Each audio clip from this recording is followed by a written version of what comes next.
On a frozen Chicago night, a 7-year-old girl clutched $2 trying to buy a single bowl of hot noodles for her little brother.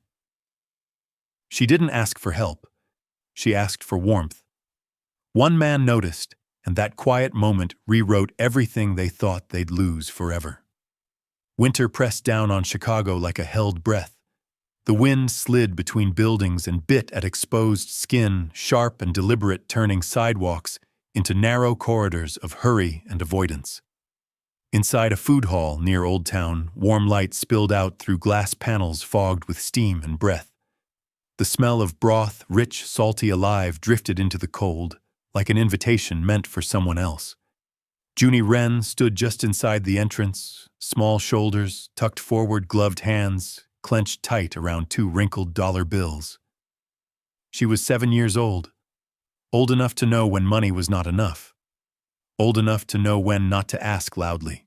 Beside her, Milo shifted his weight from one sneaker to the other. 4 years old. His jacket zipped crooked, his cheeks flushed red from cold that had lingered too long. He stared at the noodle counter across the hall, eyes fixed on the rising steam curling from metal pots like something alive and breathing. Hot Milo whispered, not whining, just stating a fact. Junie nodded without looking down. I know. She rubbed the bills between her fingers as if friction might create more of them. $2. She counted again anyway. Once, twice, slow, careful. Counting was something she trusted. The counter glowed amber under hanging lights.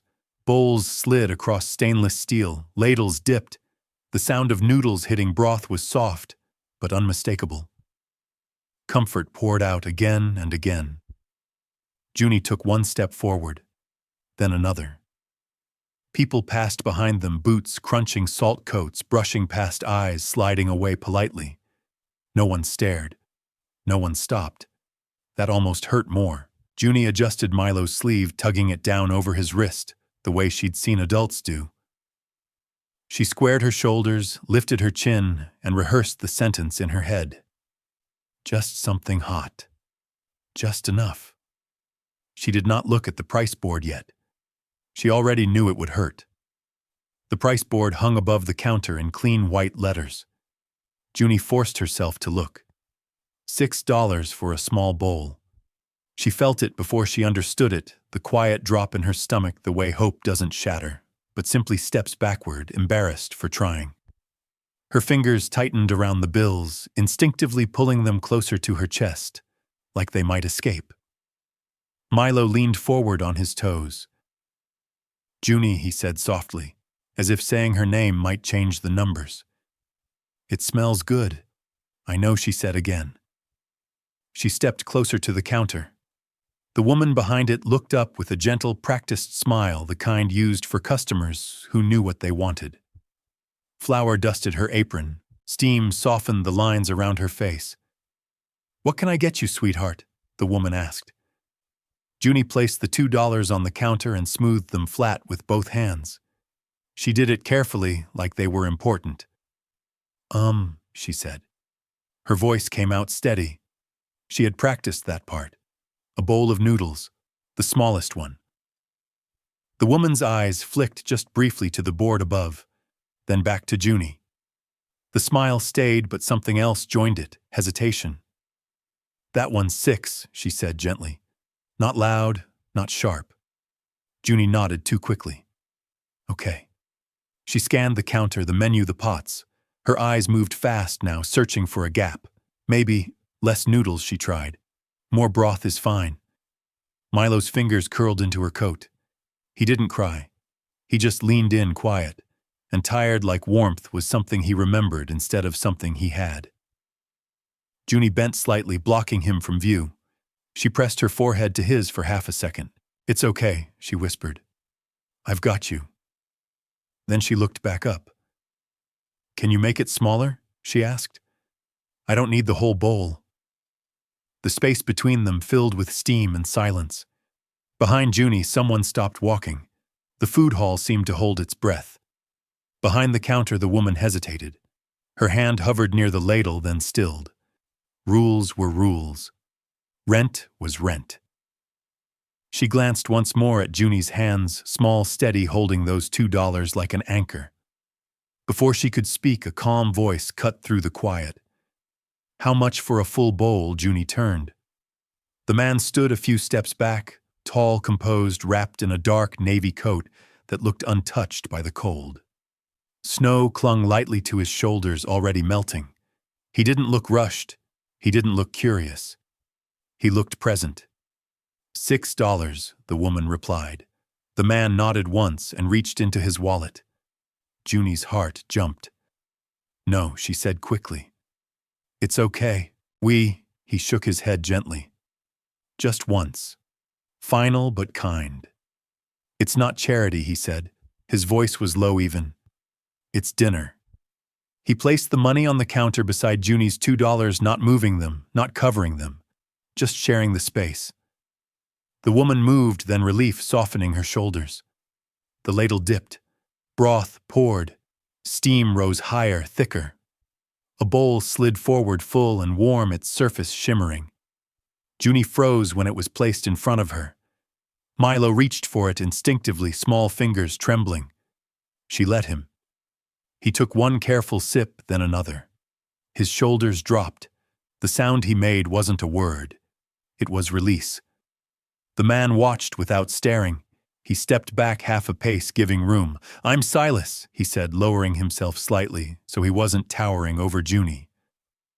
"What's your name?" She studied him the way you study ice before stepping on it. "Junie," she said at last. Silas nodded. "Junie?" He glanced at Milo, then back at her. "Are you two okay tonight?" Junie's body shifted without thinking, placing herself between him and her brother. "We stay together," she said. Quiet, absolute. Silas met her eyes. "Understood," he replied. And just like that, the room felt different. Junie did not say thank you, not because she wasn't grateful, but because gratitude felt like a contract she didn't remember signing. She watched Milo eat instead, counting his breaths between sips, making sure the steam didn't burn his tongue. Silas Hartwell didn't interrupt. He stood where he was, hands relaxed at his sides, as if the moment belonged to the children and not to him. Most adults hovered when they helped. Hovering meant control. He didn't hover.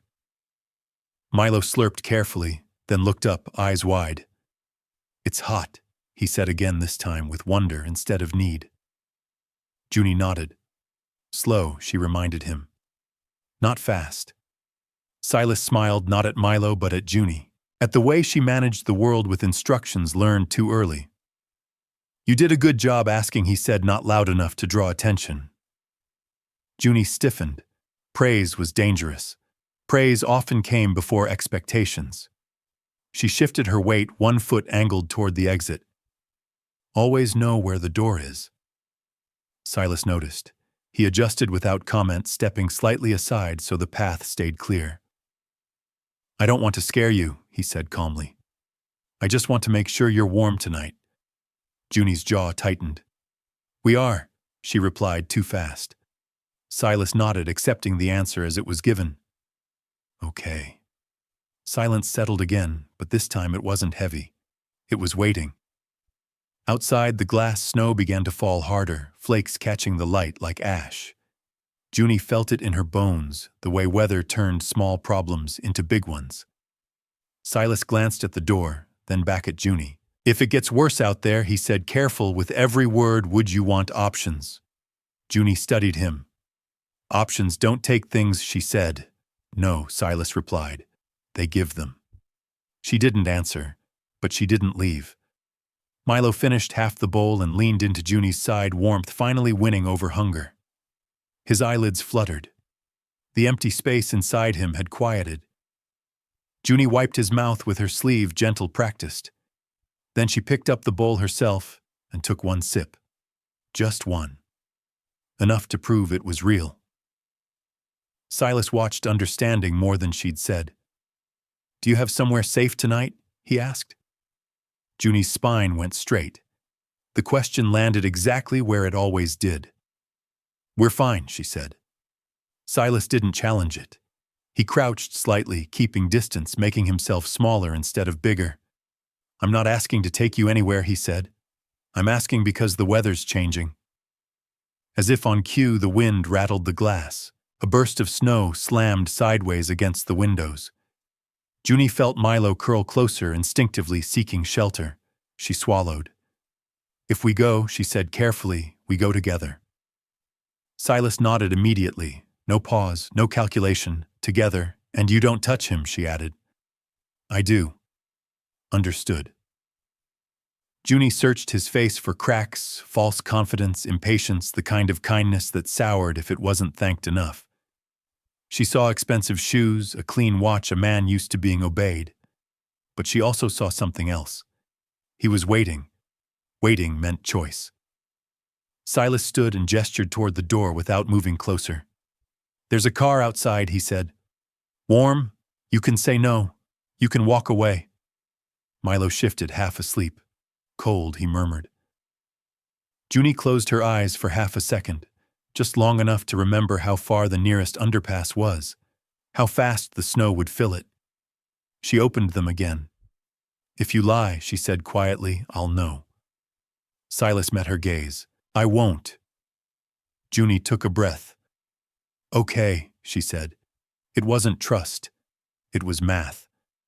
The black sedan waited at the curb, engine humming softly, heat fogging the windows. The driver stepped out, nodded once to Silas, then stood back, eyes forward. No staring, no questions. Junie noticed everything.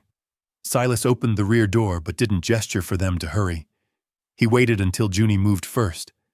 Inside, warmth wrapped around them so suddenly Junie's chest tightened. Milo sighed and slumped against her, his small body heavy with food and relief. She adjusted him automatically, one arm secure around his shoulders. Silas sat across from them, not beside. Space mattered. The car pulled away smoothly. Streetlights streaked past in gold and white, Chicago blurring into something quieter. Junie watched every turn, mapping it just in case. "You don't have to talk," Silas said after a moment. She didn't respond. "I will," he added, "when it's important." Milo stirred. "Still warm," he whispered. Silas nodded. Still warm. They drove in silence. Not the kind filled with questions, but the kind that let answers breathe. Junie felt Milo's breathing, even out his weight, settling fully against her. Sleep had claimed him. Trust borrowed for now. She tightened her grip, fear flickering beneath the relief. This was the dangerous part, the part where things felt okay. The car slowed, stopped. Junie's body tensed. Silas spoke gently. "We're here." She looked out the window. A townhouse. Lights on. Not big, not empty. It looked lived in. "If we don't like it," Junie said, voice barely above a whisper. "We leave." "Yes," Silas said. "Anytime." He opened the door and stepped back, hands visible. Junie took a breath and stepped out into the falling snow. Milo warm and sleeping in her arms. Behind them, the car stayed running. Ahead of them, a door opened. And for the first time that night, Junie didn't immediately plan where to run. The door opened before Junie could knock. Warm light spilled across the steps, soft and steady, not blinding. A woman stood in the doorway, silver hair pulled back loosely, cardigan wrapped around her like a habit. She froze when she saw the children, not in shock, but in recognition. The kind that comes from understanding something without needing it explained. "Oh," she said quietly. Then softer, high. Junie tightened her hold on Milo. "This is my mother," Silas said. "Evelyn." Evelyn didn't rush forward. She didn't reach. She stepped aside, instead opening the doorway wider. "Come in if you want," she said. "No hurry." Junie noticed that too. Inside, the air smelled like clean laundry and cinnamon. Shoes by the door, a scarf draped over a chair. The kind of small mess that meant someone lived here, not posed here. Milo stirred, eyelids fluttering. "Warm," he murmured again, the word now more question than plea. "Yes," Evelyn replied gently, as if answering him mattered. "Warm." Junie hesitated on the threshold, measuring. Floors, corners, exits. Evelyn waited, hands folded, patient. Junie stepped inside. Silas closed the door slowly, not sealing it, just quieting the wind. He took off his coat and hung it where Junie could see it, nothing hidden. "We can make soup," Evelyn said. "Or just sit. Sitting is okay, too." Junie nodded once. Sitting sounded safer than eating more. Evelyn guided them to the living room without touching, only pointing. A couch with a blanket folded neatly on one arm. A lamp glowing low. Not bright. Never bright. Milo curled into Junie's side, already half asleep again. Junie adjusted the blanket around him, careful not to tuck it too tight. Silas watched from a distance. "You're in charge," he said quietly. "You always tell us what you need." Junie didn't answer. But she didn't move toward the door either. Junie did not sleep. She lay on the edge of the guest bed, knees pulled to her chest. Milo curled beside her like a small anchor. The room was dim, lit only by a nightlight shaped like a moon. It cast soft shadows that didn't move unless someone did. Junie counted. Breaths. Milo's first, then her own. The tick of the clock in the hall. The distant hum of heat through old pipes. Quiet had rules. Quiet was when adults changed their minds. The door opened slightly. Junie's body went rigid. Silas stood in the doorway, not stepping inside. He didn't turn on the light. He didn't look at Milo. He held a glass of water in one hand.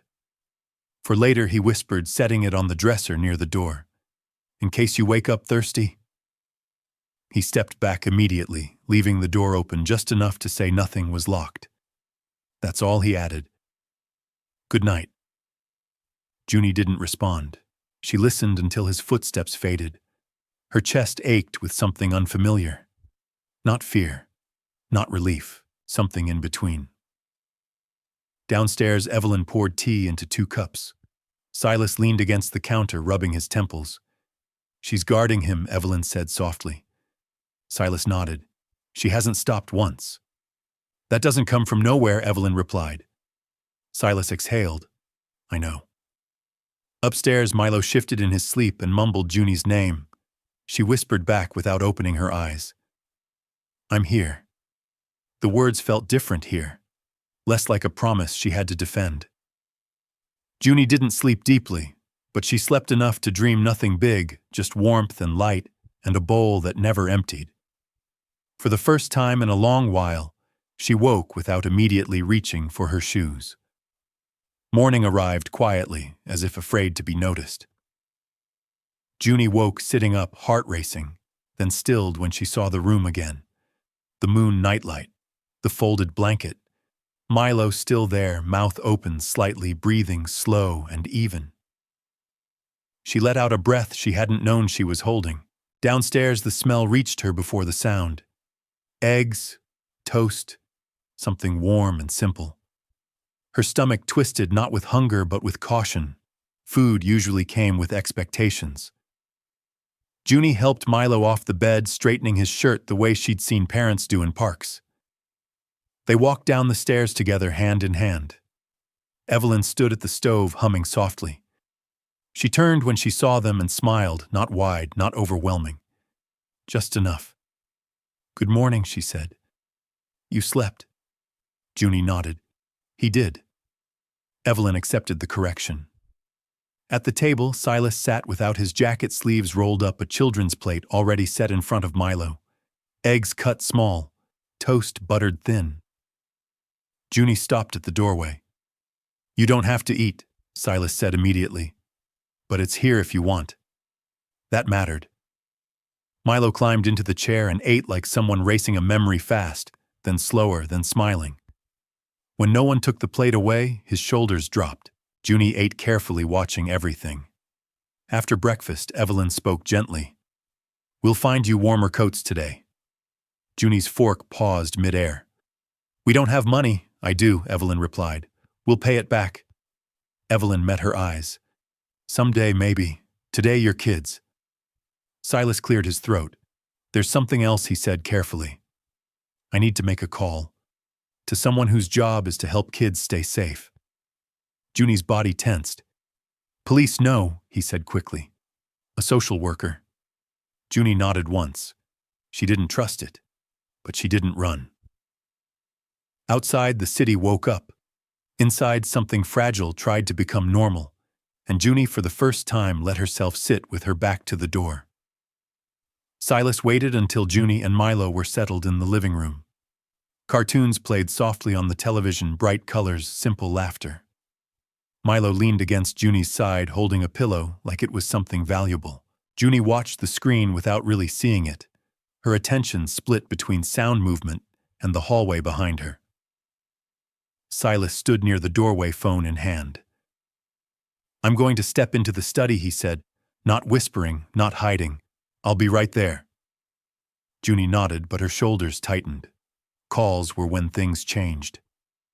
The door to the study closed halfway, not shut, never shut. Silas spoke calmly, voice low and steady. No names raised, no urgency sharpened, just facts placed carefully. My name is Silas Hartwell, he said. I have 2 children with me who aren't legally mine, a 7-year-old girl and her 4-year-old brother. They were cold and hungry. They're safe now. Junie didn't move. She listened. On the other end, a woman's voice, professional, unhurried. Are they injured? No. Are they together? Yes. Junie's grip on Milo eased just slightly. We'll need to come by today, the woman said. Just to talk. That's fine, Silas replied. They'll be present if they want to be. The call ended. Silas stayed in the study for a moment longer, breathing.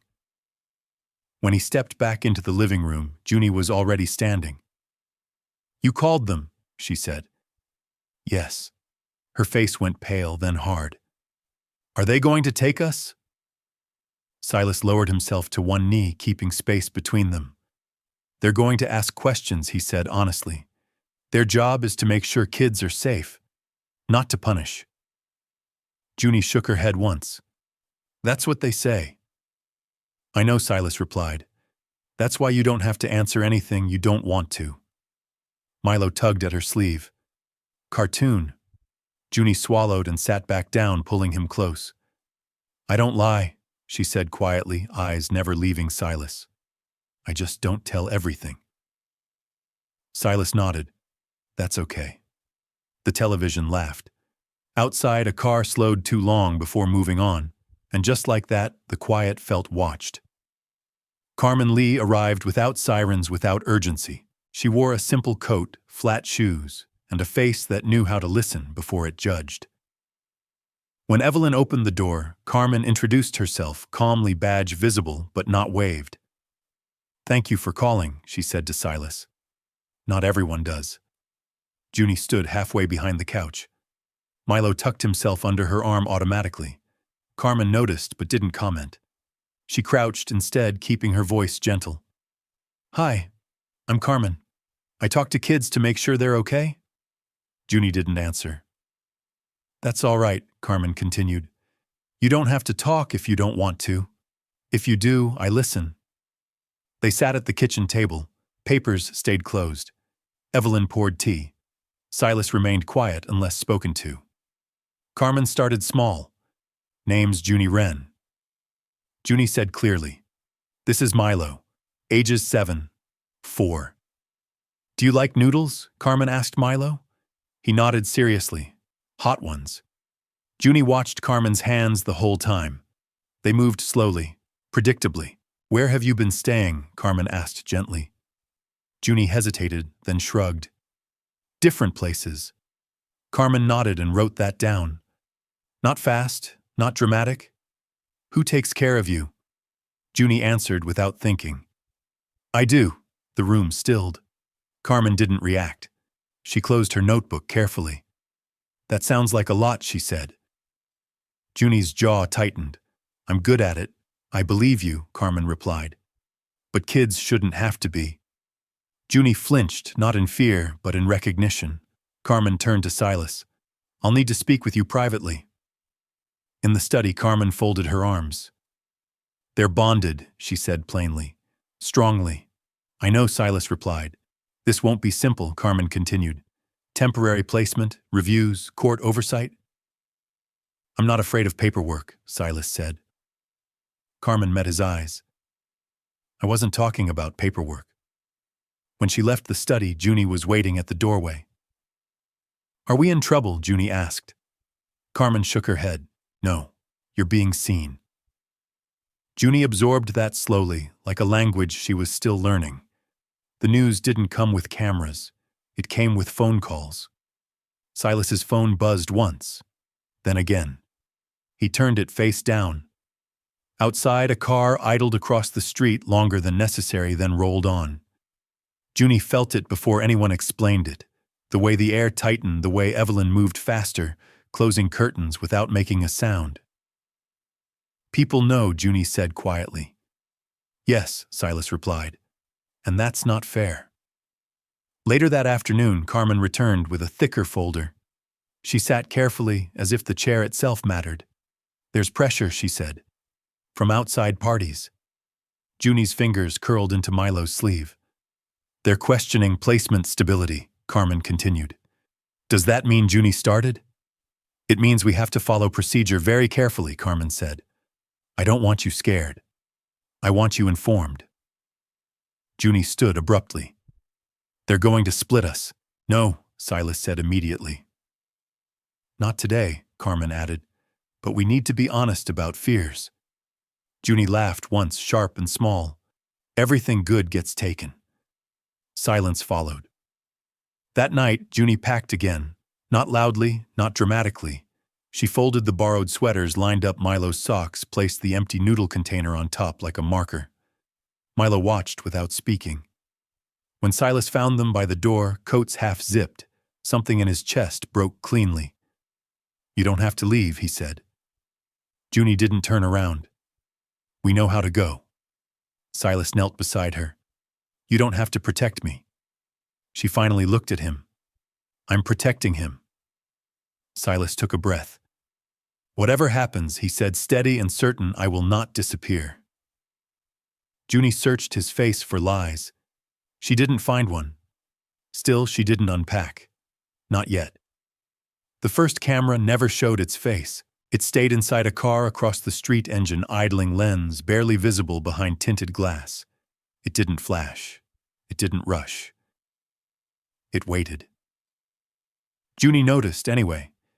She noticed the way Evelyn closed the curtains earlier than usual, the way Silas lowered his voice when he spoke on the phone, the way Carmen's folder had been thicker the second time she arrived, heavier with words that didn't belong to children. The house hadn't changed, but the air had. Milo sat on the rug, lining up toy cars by color red to blue to yellow. Order helped him settle. Junie sat close enough to touch him, far enough to see the hallway and the front door at the same time. Silas paced the kitchen, phone pressed to his ear. I understand, he said calmly. Yes, we'll comply. No, I won't discuss the children publicly. Junie didn't need to hear the other side to know what was being said. She'd heard that tone before. Adults using careful voices when things stopped being simple. Evelyn set a mug of tea on the table and placed her hand over Silas's for a brief moment. Grounding. Silent. Silas nodded. When he hung up, Junie spoke without looking up. They're talking about us. Yes, he said honestly. They are, like a problem, she added, like a story Silas corrected, and stories can be wrong. Junie absorbed that. Stories had rules. Stories could be rewritten. But kids in stories often didn't get to choose the ending. Carmen arrived that evening without knocking.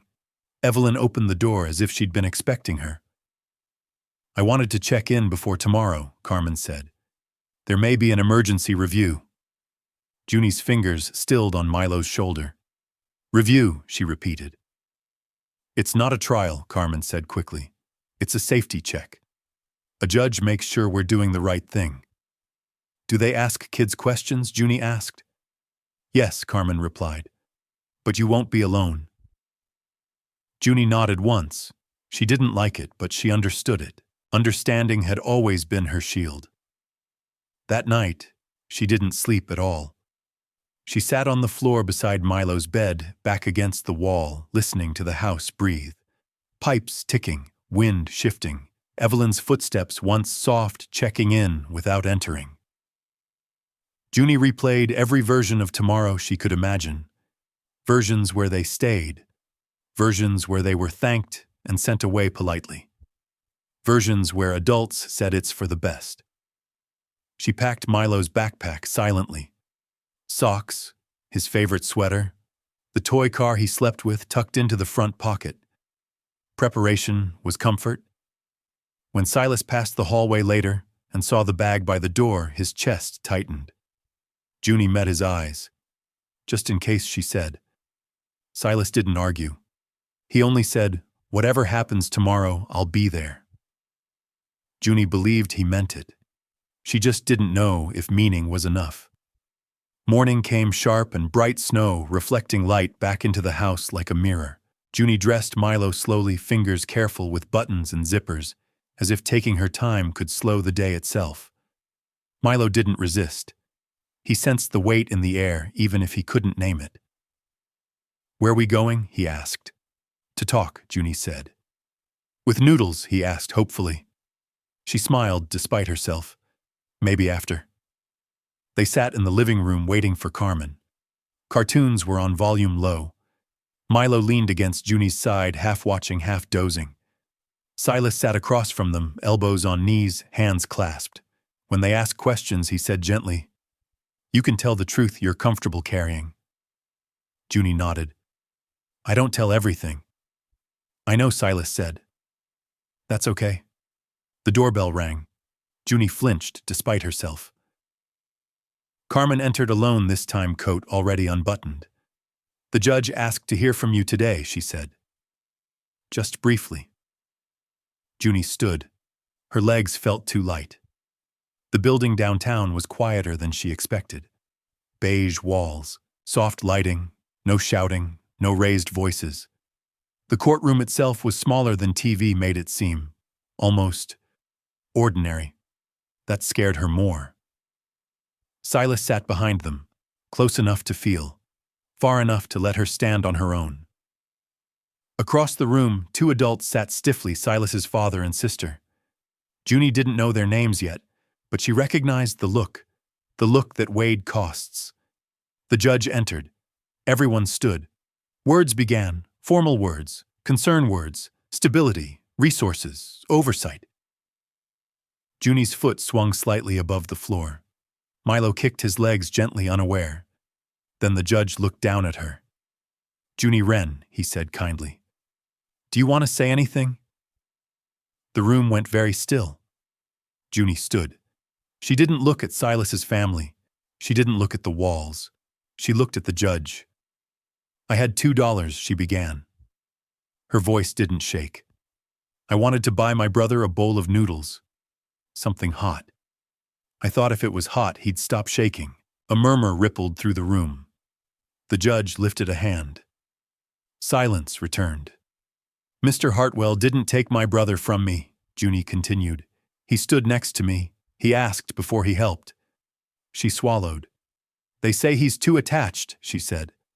"But I think that's what family is. Staying when it's hard." Milo raised his hand suddenly. "Yes," the judge said, surprised. "He makes the scary stop," Milo said simply. The room held its breath. Junie sat down, heart pounding. Silas closed his eyes for half a second. The judge nodded slowly. "Thank you," he said. And just like that, the weight shifted. The judge didn't rule right away. He leaned back in his chair, fingers, steepled eyes moving from one face to another. Junie counted her breaths.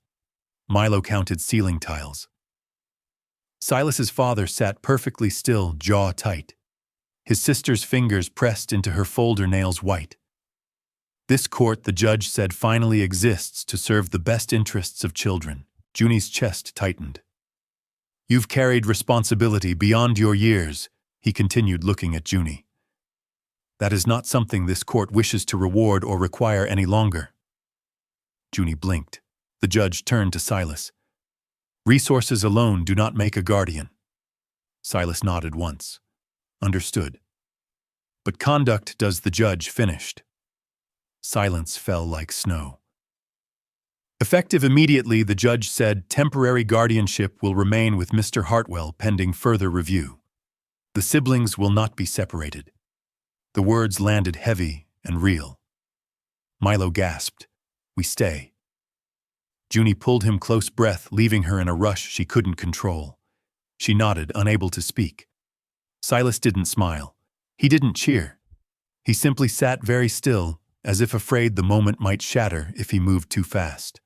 Outside the courtroom, cameras waited, but Carmen guided them out a side exit, efficient and calm. Evelyn was already there, arms open but not closing, until Junie stepped forward first. Back in the car, Junie leaned her head against the window, eyes shut. For the first time in her life, an adult decision had ended in her favor. At home, hot chocolate waited on the table. Marshmallows floated like tiny islands. Milo fell asleep on the couch, thumb brushing Silas's sleeve unconsciously. Junie stood in the middle of the room, unsure what to do with her hands. Silas approached slowly. You were very brave today, he said. Junie shook her head. I was scared. That counts, he replied. She looked up at him, eyes searching. They didn't make you give us back, no? Silas said quietly. They didn't make me choose? She nodded, absorbing the permanence in his voice. Later, as the house settled into evening, Junie sat on the stairs and asked the question she'd been holding all day. Do I still have to be the grown-up? Silas's chest tightened. No, he said gently. You get to be 7. Junie leaned her head against the banister. For the first time, she didn't argue. The ruling should have felt like the end. It didn't. It felt like a door closing behind them and 100 other doors opening at once. By the next morning, the street outside the townhouse looked the same, but it sounded different. Not louder, just attentive. Cars that slowed a half-second too long. A person on the sidewalk who raised a phone, then lowered it when Evelyn stepped into view. A quiet awareness in the air that made the warmth inside the house feel suddenly fragile, like a candle in a draft. Junie noticed before anyone said a word. She sat on the living room rug with Milo building a tower out of wooden blocks. Milo giggled every time the tower leaned, delighted by the risk. Junie didn't giggle. She corrected the base, made it stable, adjusted angles until the wobble disappeared. Stability was her comfort. Across the room, Silas spoke quietly to Carmen on speakerphone. Evelyn stayed near the kitchen, not hovering, just present in the way a strong wall is present. We're implementing a privacy plan, Carmen said. No public statements about the children. We document routines and support. Keep everything calm and consistent. Silas nodded as if Carmen could see him. Understood. A soft knock came at the door. Evelyn opened it to a messenger holding an envelope. No drama, just paperwork delivered like weather. Silas signed. The messenger left. The envelope stayed. Silas didn't open it in front of the kids. He carried it into the study and closed the door halfway. Junie's tower wobbled. Milo's smile faded. He looked up. Junie, it's okay, she said automatically. The words left her mouth before certainty arrived. Silas returned a few minutes later, face controlled. He didn't look angry, he looked prepared. Evelyn met his eyes. From Gordon, Silas nodded once. Junie caught the name Gordon and filed it away. The man in court.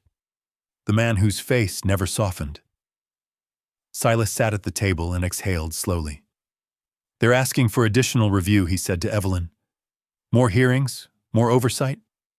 Can they do that? Evelyn asked. They can request it, Silas replied. They're framing it as concern, reputation, stability. Junie's fingers tightened around a block. Milo didn't understand the words, but he felt the shape of them. He crawled into Junie's lap without being invited. Junie wrapped an arm around him, automatically posture straight like a shield. Silas noticed. His gaze moved to Junie, then softened. Junie, he said gently, not from across the room, but from a respectful distance. This is adult conflict, not yours. Junie didn't look away. Is it because of us Silas didn't lie? He didn't dramatize. He just told the clean truth. It's because I'm choosing something different than what my family expected, he said. And sometimes people call change dangerous when they really mean uncomfortable. Junie nodded slowly, as if she already knew that word in her bones. Outside, a camera lens caught the morning light and blinked once. Evelyn set a plate of sliced apples and peanut butter on the table. Small care. Quiet care. She did it like she was building a bridge out of ordinary things. Silas's phone buzzed again. He checked it, then turned it face down. Junie watched him watching the phone, watching the world press in. Later, Carmen arrived to review the plan in person. She spoke to Junie the way she spoke to adults, respectful, clear, never scary. "We'll keep your names private," Carmen said. "We'll keep your routine steady. You will not be taken anywhere without someone you trust present." Junie's shoulders eased a fraction. "And if someone asks you questions you don't like," Carmen added, "you can say, 'I want my advocate here.' That's a real right." Junie repeated the sentence silently, tasting the power in it. That evening, Evelyn helped Milo choose pajamas, blue ones with little stars. Milo twirled once, delighted. Junie stood in the doorway, arms crossed, watching like the moment might disappear. Silas stepped beside her, leaving space between them. "I know it feels like the world is watching," he said quietly. "But inside this house, we don't perform." Junie's voice came out small. "They always find a way." Silas turned to face her, fully expression steady. "Then we keep choosing a different way," he said. "Every day." Junie looked down at Milo, still twirling, still safe. And for a moment, the tower in her chest stood without shaking.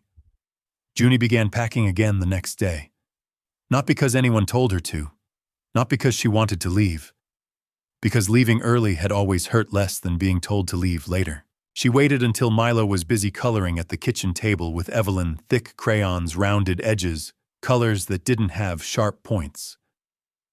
Evelyn praised Milo's drawing like it was a masterpiece, not a test. Milo beamed. Junie slipped upstairs and opened the guest closet. The sweater Evelyn bought her yesterday hung there soft and new. Junie touched the sleeve, then withdrew her hand like it might burn. New things didn't feel like gifts. They felt like reminders that something could be taken back. She folded it anyway. Neat, precise, corners aligned, then Milo's socks, then Junie's scarf, then the small notebook Carmen gave her with a list of safe phrases written inside. "I want my advocate here." "Can you say that again, more slowly? I need a break." Junie pressed the notebook to her chest for 1 second, then placed it in the bag. Downstairs, the front door clicked softly. Junie froze. Not panic, just readiness. She moved to the top of the stairs and listened. Voices, controlled, adult. A woman's voice, crisp as pressed paper. Vera. Junie had heard her name once, like a warning wrapped in politeness. Vera's heels didn't echo like a villain's. They clicked like someone who believed the world should make way for her. Junie stayed hidden, watching through the banister. Vera entered the living room and paused, eyes moving over the space like she was reading a spreadsheet. She smiled at Evelyn. The smile did not reach her eyes. Mother Vera said, voice sweet. "I've been calling." Evelyn didn't flinch. "I've been busy," with what Vera asked lightly, then answered herself with a glance toward the kitchen. "Ah, that." Silas appeared from the study posture, calm. "Say what you came to say." Vera sighed as if disappointed by his lack of performance. "The world is talking, Silas. Investors are asking. Board members are concerned." "They can be concerned," Silas replied. "They don't decide my home." Vera tilted her head. "This isn't about your home. It's about your name, your legacy." Junie's stomach tightened at the word legacy, a thing she could not afford, but somehow was being asked to carry. Vera's gaze drifted, landing on the kitchen doorway, where Milo sat, coloring tongue between his teeth in concentration. Junie felt it like a cold hand on the back of her neck. Milo looked up and smiled automatically. "Hi." Vera's expression softened for half a second, maybe genuine, maybe practiced. She stepped closer, then stopped when she noticed Junie appear behind him like a shadow. Junie didn't speak. She just stood, hand resting lightly on Milo's shoulder. Vera's eyes flickered between them. "They're attached," she said almost to herself. Silas stepped into the line of sight, placing himself gently between Vera and the children without making it dramatic. "They're siblings," he said. "That's not a complication. That's a fact." Vera's smile sharpened. "Do you understand what adoption does to trusts, to estate planning? To perception?" Evelyn's voice cut in, calm but firm.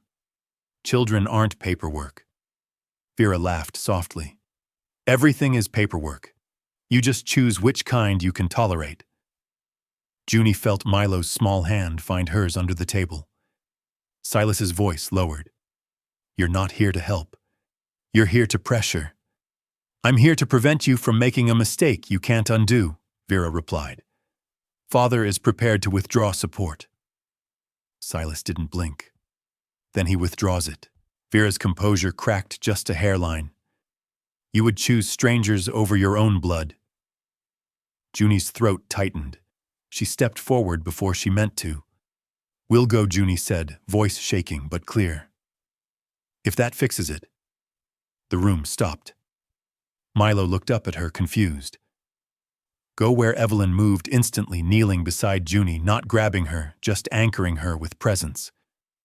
"No one is sending you away," Evelyn said firmly. Junie's eyes stung, but she did not cry.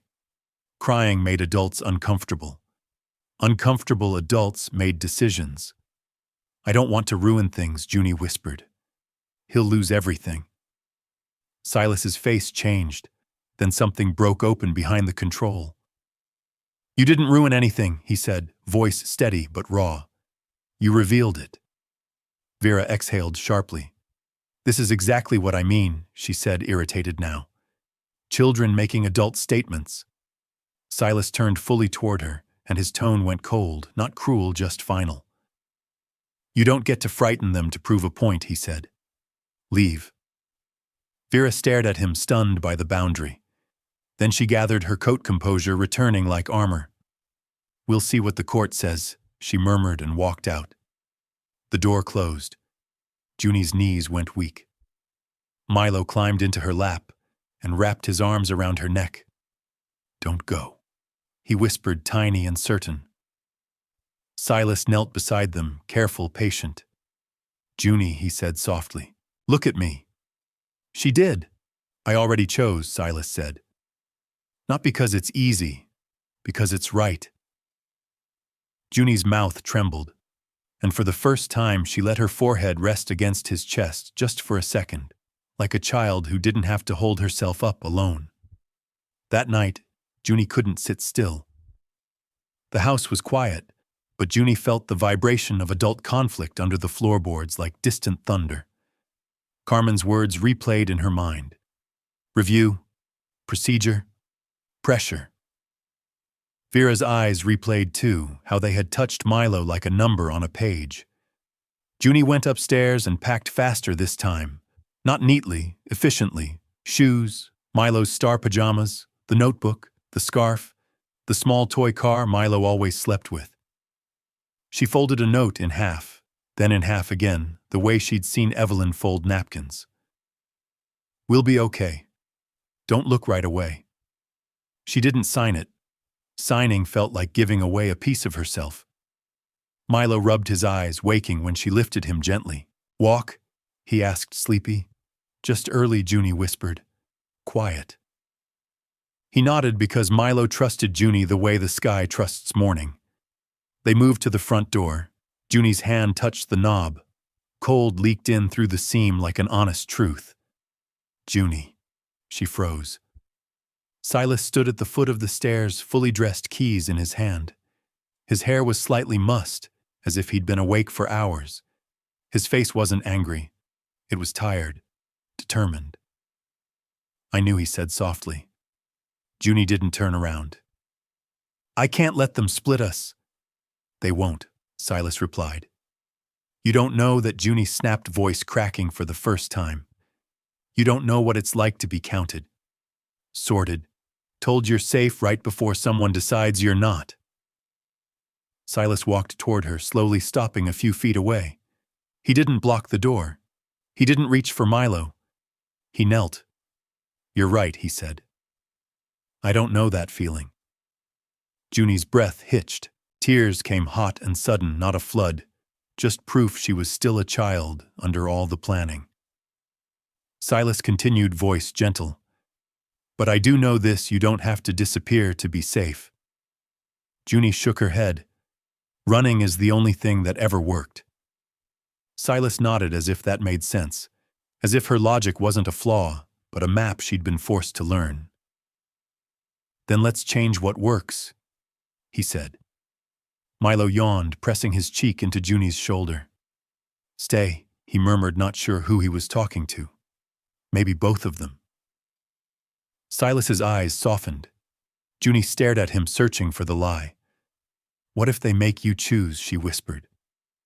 Silas didn't hesitate. "I already chose."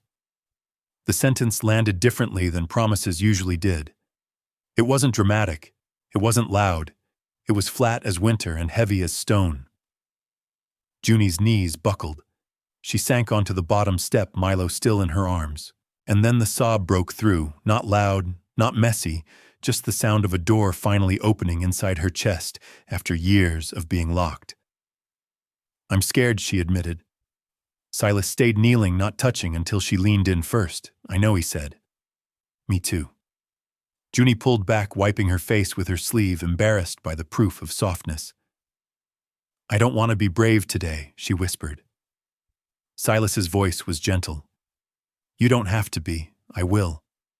He held out his hand, not as a command, as an option.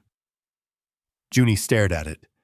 Then she placed her small hand in his, and Silas squeezed once, just enough to say, "I'm here." He stood and turned the doorknob back the other way, closing the door carefully, not locking it, just choosing inside. Later, Carmen arrived with urgent updates, more meetings, more documentation, a timeline. She spoke to Junie directly, voice respectful. "Your voice matters," Carmen said. "If anyone asks, you can say what you told the judge. You can say what you need." Junie nodded slowly, the world still trembling.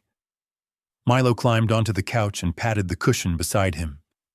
"Junie, sit," he demanded with sleepy authority. Junie sat. Evelyn brought a blanket and asked, "May I?" Junie hesitated, then nodded. The blanket settled over her shoulders like a wordless apology from the universe. Silas stood by the window, watching snow fall in the streetlight glow. The world still pressed against the glass, but inside the house held. Junie leaned into Milo's warmth and whispered, barely audible. "Okay," she said, not as surrender, as beginning. The courtroom was smaller than Junie expected. No towering ceilings, no dramatic shadows, just beige walls, quiet benches, and a clock that ticked too loud when no one spoke. It felt like a place where decisions happened without music. Junie's feet didn't touch the floor. She swung them once, then stilled them, sensing the importance of being still. Milo sat beside her legs, dangling his shoe, tapping gently against the bench in a rhythm only he understood. Silas sat behind them, not touching, close enough. Across the room, Gordon Hartwell's posture was perfect, like a man carved out of certainty. Vera sat beside him, composed, eyes sharp. Papers lay in front of them, like tools. The judge entered. Everyone stood. Words followed, measured, careful, full of phrases like temporary oversight, best interests. Junie listened the way she always did, not for comfort, but for danger. Then the judge looked down at her. "Junie Wren," he said kindly. "I remember you." Her heart jumped. "You don't have to speak again," he continued. But I want you to hear this. Junie held Milo's hand tighter. This court recognizes that safety is not only about roofs and resources, the judge said. It is about continuity, trust, not being alone. Gordon shifted. Vera's jaw tightened. The judge turned to Silas. Mr. Hartwell, this responsibility will be reviewed thoroughly. Silas nodded once, as it should be, and until that review concludes, the judge continued, the children will remain together in your care. Junie's breath left her all at once. Milo looked up. We stay. Yes, the judge replied. You stay. The gavel tapped lightly. The room exhaled. Junie didn't cry. She leaned her head back against the bench and let herself believe the floor would hold. They didn't leave through the front doors. Carmen guided them through a quieter hallway, her hand hovering near Junie's shoulder without touching. Cameras waited outside, hungry and impatient, but they never reached the children. Cold air hit Junie's face as they stepped outside. She welcomed it. Cold was honest. Cold didn't pretend. In the car, Milo climbed into Silas's lap without asking, exhausted by relief. Silas froze for a heartbeat, then relaxed one arm, settling carefully around him. Junie watched that moment more closely than anything else. Back at the townhouse, Evelyn had cocoa waiting. Marshmallows floated on top like small, ridiculous promises. Junie wrapped her hands around the mug, feeling the heat seep into places that had stayed cold for too long. Silas knelt in front of her. You were very brave today, he said. Junie shook her head. I was scared. That's what brave usually feels like, he replied. She studied his face, still unsure how permanent anything could be. They didn't make you give us back. No, Silas said quietly. They didn't make me choose. Junie nodded slowly. Later, Milo fell asleep on the couch, head on Silas's shoulder, mouth open, trusting the room completely. Junie stood nearby, uncertain what to do with her hands now that they weren't guarding anything. Evelyn spoke softly from the doorway. You can rest now. Junie hesitated, then sat on the floor with her back to the couch. For the first time, she didn't keep the door in her sight. Spring came quietly. Snow melted into gray slush, then disappeared. The city softened. So did Junie, though she didn't notice it happening. One Saturday morning, Silas took Junie and Milo back to the food hall. Junie stopped at the entrance. The noodle counter still glowed warm. Steam still curled upward. The smell still meant comfort. The woman behind the counter looked up and smiled in recognition. Hey there. Junie stepped forward and reached into her pocket. She placed $2 on the counter. The woman blinked. Sweetheart, you don't. I want to, Junie said. The woman nodded and accepted the bills. She filled a bowl anyway, adding extra broth without comment. Outside, Junie handed Milo the bowl. He took a bite and grinned, noodles slipping down his chin. Silas watched quietly. Junie walked back inside and slipped something else into the tip jar. Another $2. Silas raised an eyebrow. You sure, he asked? Junie nodded. Someone helped us when we were hungry. She looked up at him. Someday I want to do that too. Silas knelt beside her. You already are. That night, Junie taped a drawing to her bedroom wall. 3 figures holding hands. A small house behind them. Every window glowing. She crawled into bed without her shoes on, without listening for footsteps. Before sleep claimed her, she whispered the words she no longer used as armor. I'm here. This time the house answered back. And somewhere between $2 and a bowl of noodles, a family chose to stay. Did this story move your soul? Share your feelings in the comments and rate it from 1 to 10. Don't forget to like, share, and subscribe, then tap the bell icon so you never miss a new story. Click the end screen to watch another heartfelt video. See you in the next story.